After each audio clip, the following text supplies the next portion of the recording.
When I was assigned this mission, I was puzzled at first. A consortium, rare diseases. I knew nothing about rare diseases. In fact, about 7,000 of them affect or will affect almost 30 million people in the EU alone. 30 million, I thought. Wow, that's about 30 times the population of Brussels.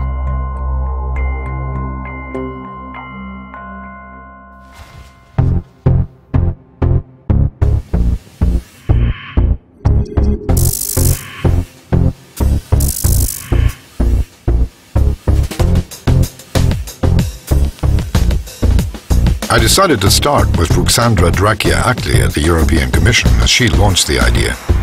Impressive scientific background and a very busy person. Bye-bye, Jane. Thank you very much. Talk to you soon. Bye.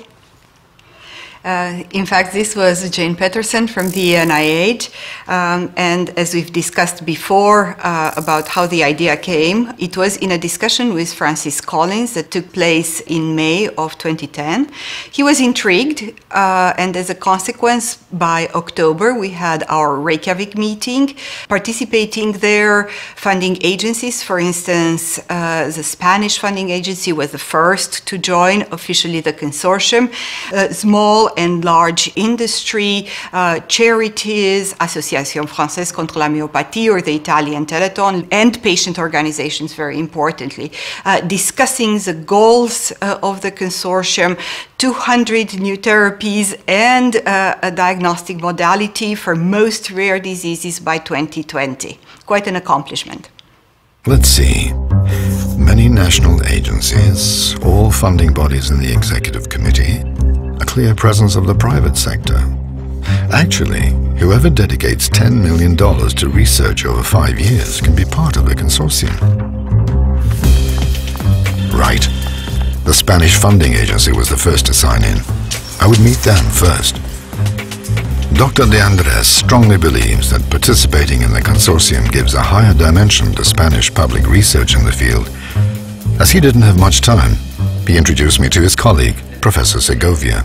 Well, the international consortium came in the right moment for us because we were building our national strategy on rare diseases, including research, including registries as part of this strategy, which was also part of the international initiative, which could provide us with much more effectiveness of our investment and to links so that the national strategy could be much more sustainable in time.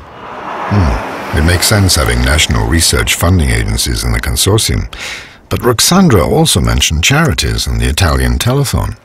I thought charities were just about raising money. I was wrong.